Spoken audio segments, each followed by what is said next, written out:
नमस्कार, मी संतोष सुतार आणि आपण पाहतात सीएल माझा. लोकसभेची निवडणूक ही जनतेची निवडणूक आहे. महाविकास आघाडी विरुद्ध महायुती नसून जनता विरुद्ध भाजप आहे.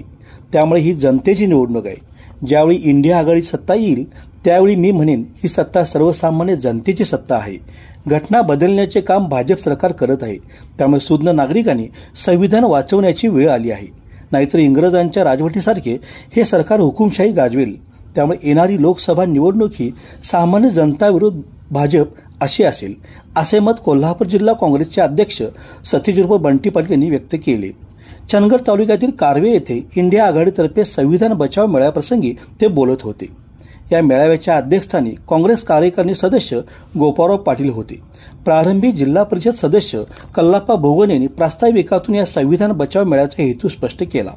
आज तागायत आम्हाला गरजेपुरतं वापरलं गेले, पण आता आमचा वनवास संपण्याची वेळ आली आहे.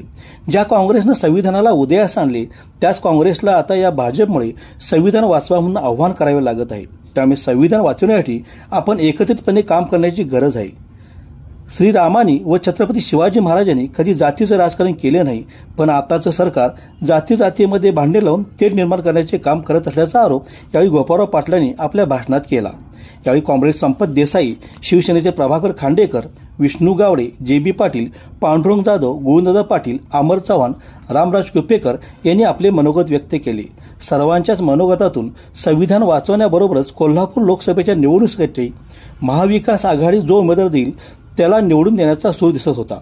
यावेळी व्यासपीठावर जिल्हा परिषद सदस्या सौ विद्या पाटील, विद्याधर गुरबे, विलास पाटील, विशाल पाटील, सुभाष देसाई, अशोक जाधव, संजय पाटील, शिवाजीराव सावंत, विक्रम पाटील, मल्लिकार्जुन मुगेरी, एम.जे. पाटील, बसवंत आडकुरकर, तात्यासाहेब देसाई, नितीन फाटक तसेच या मेळाव्यासाठी मोठ्या संख्येने पुरुष व महिला काँग्रेसप्रेमी उपस्थित होते.